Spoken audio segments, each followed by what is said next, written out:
This is going to be a fun one. If you clicked on the video, I'm guessing you clicked on it because you saw the title, Stop Complaining.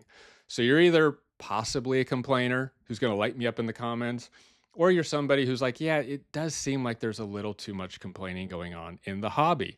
Um, I usually don't touch on these types of subjects. I just like to stay in my lane and focus on the positives because I am excited for the industry. I do think it's headed in the right place, and I can't wait to see what's coming over the next few years. But I thought with the video I'm making today, it kind of is a good parallel into maybe throwing some perspective in the ring just to see what everyone out there thinks about this.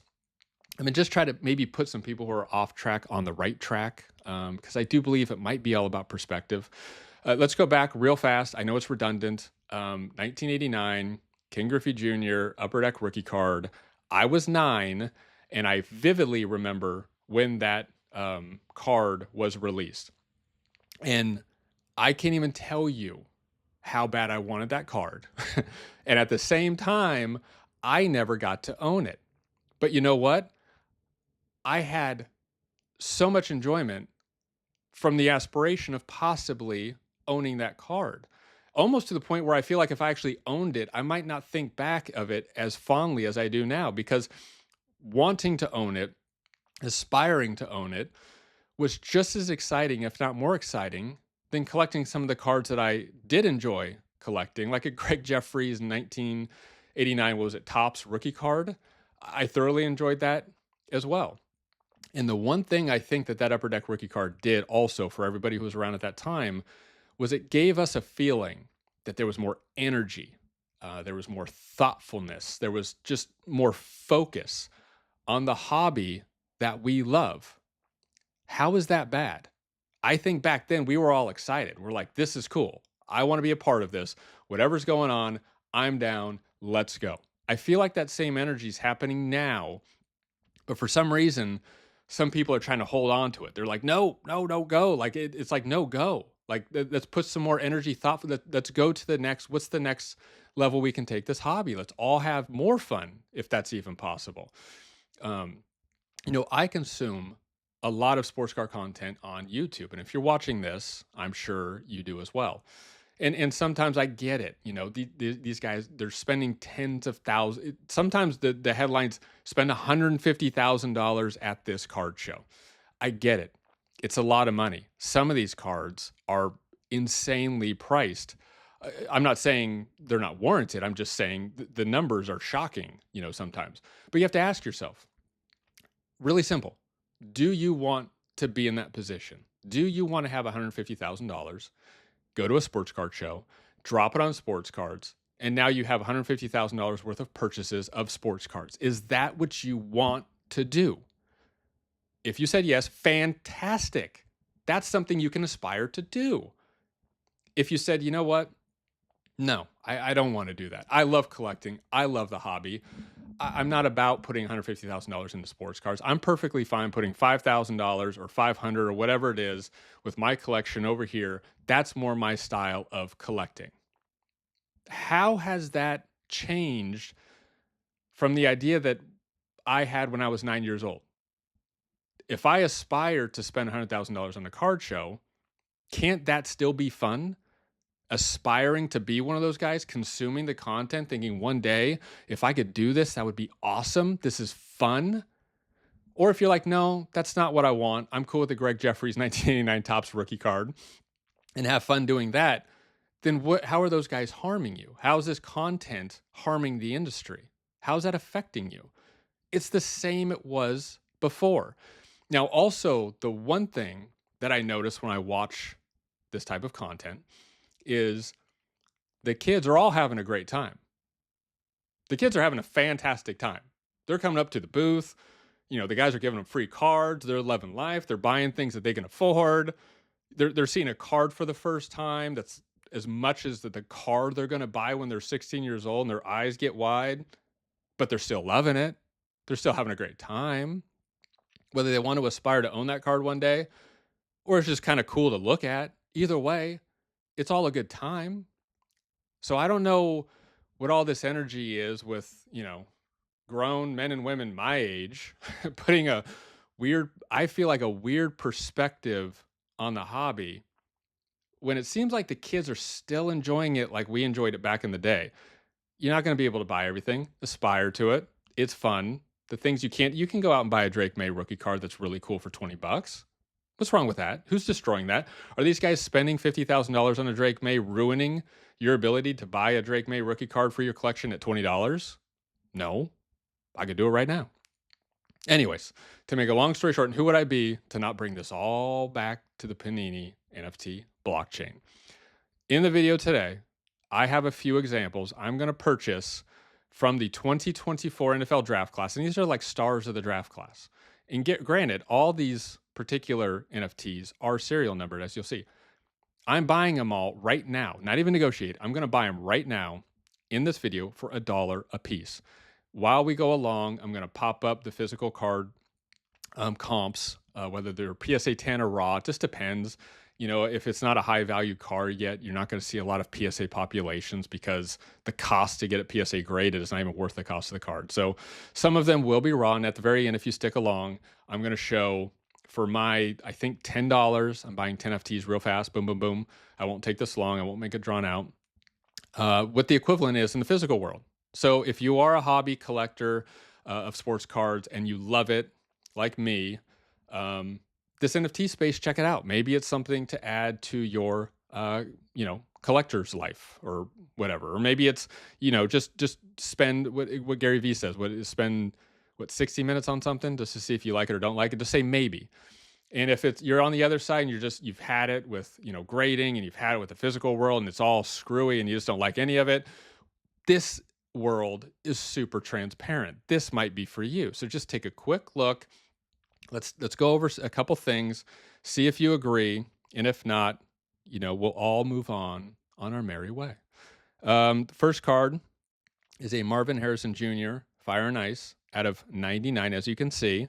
The floor price right now is $1.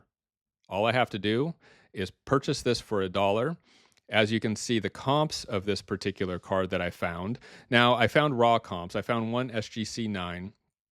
The SGC9, I'm guessing, sells just like a raw card, but they're right around $26.50 and $26. So we'll just take a average price of $25 in the physical world. And now I've purchased this beautiful NFT out of 99 for $1. Moving right along, we have the Marvin Harrison rookie card, Obsidian. They're calling this the base, even though it is, I want to make sure you realize it is a serial numbered card of 217. But if you look, 3 have been burned. So there's a remaining supply down here of 214. Now, this particular raw card was selling anywhere between $7 to $16. We could just take an average of $10, just call it $10 maybe. The number to 75 was selling for about $35 to $50. Obviously, the 214 has a higher scarcity, or a lower scarcity than of 75. So we'll ignore that. So we'll just go with $10. But again, it's $1. This is a Marvin Harrison Jr. rookie card, serialed out of 217. This is a great buy. And now I own this beautiful Marvin Harrison Jr. rookie Obsidian. Let's go to the next one. Marvin Harrison Jr. rookie card out of 99 Atomic Initials. With this particular card, again, we're sticking with raw. A lot of these cards haven't been graded yet. If he starts playing better, of course, then more will be graded. But I found some raw of 99s in the physical world. And the sales seem to go between $20.50 to $25.50. And they are recent sales, so we'll call it $22. So $22 for the raw physical, the raw physical version of numbered of 99. So I'll purchase this for a quick $1.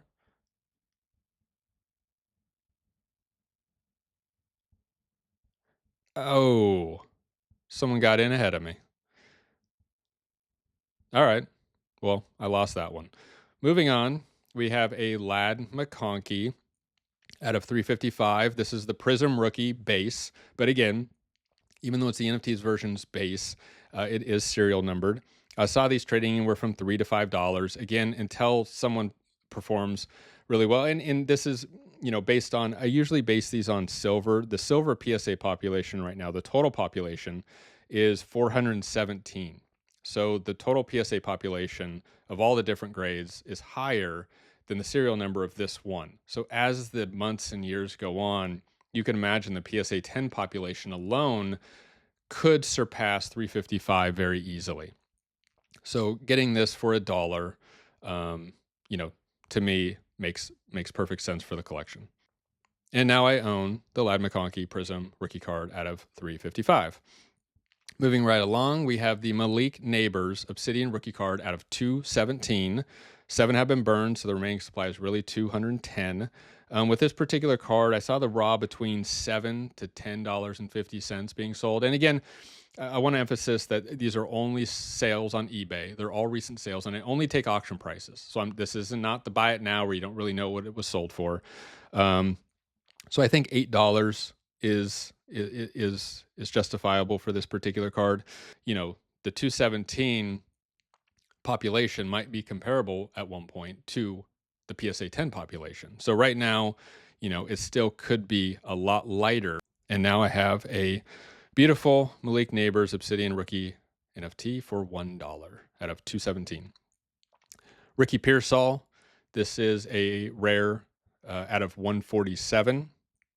The Ricky Pearsall silver, I was kind of comparing this to maybe. It's going $3 to $5. The PSA population on the silver is already 49, and one went for $70 recently.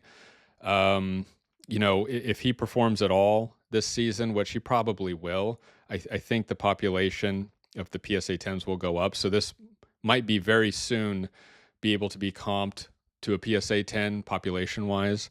Getting this particular NFT for $1, seems like a steal, but we'll see how he plays.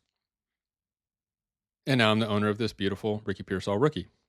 And here's another one. Now this one's out of 355. 40 have been burned. So really there's 315 left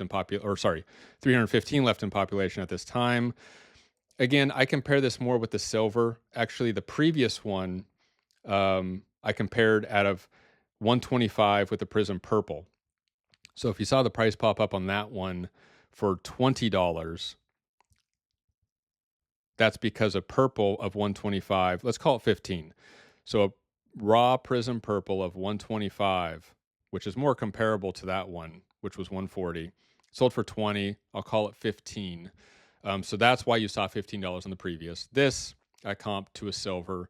It was $3 to $5. We'll call it $4. Not the best margin, but again, if he performs really well and more of these cards get added to the PSA population, this dollar will look a lot better and a lot better and a lot better. And now I'm the owner of this beautiful Ricky Pearsall rookie NFT. Next, the Rome Odunze out of 355, 45 have been burned. Again, 310 left, $1. This particular NFT, I think, again, I compared it with the silver. They were selling anywhere from $5 to $10.50. We'll call it $7.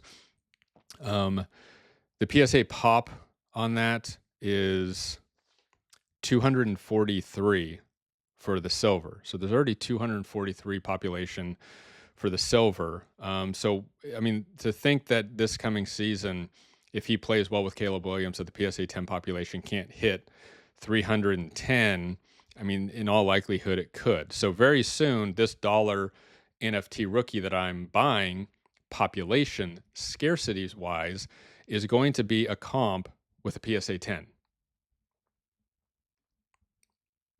And I'm the proud owner of a Rome Odunze Prism rookie card out of 310 now with the burns. We have a Rome Odunze rookie Fire and Ice out of 99. Now, again, with this particular card, you're looking at the raw, nothing PSA graded really yet. The populations are always so low.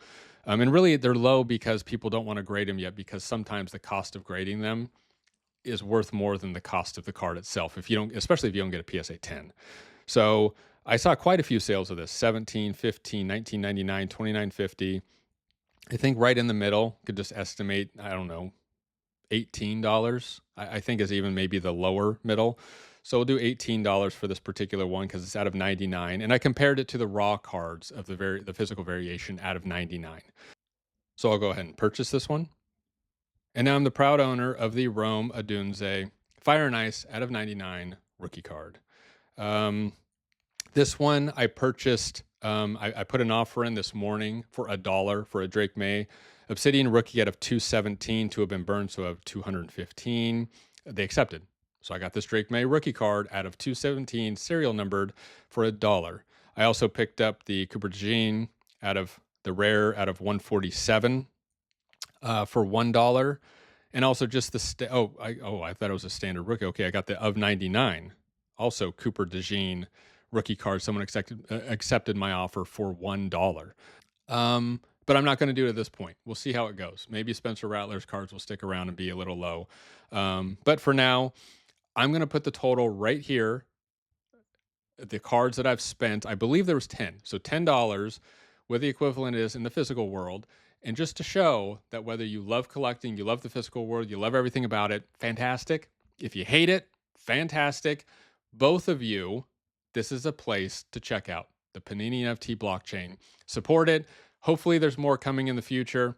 Hopefully, I'll go into more evolving hockey, what Topps may be doing, V-Friends, Pokemon. Expect all of these to hit the blockchain in the near future. Get ahead of the game. Subscribe, comment. Let me know what you think about what I said at the beginning of this video. Please like if you like anything about this video. And stay tuned because I'm going to be bringing you some more great NFT, sports card, and TCG NFT card videos. Thank you very much for watching.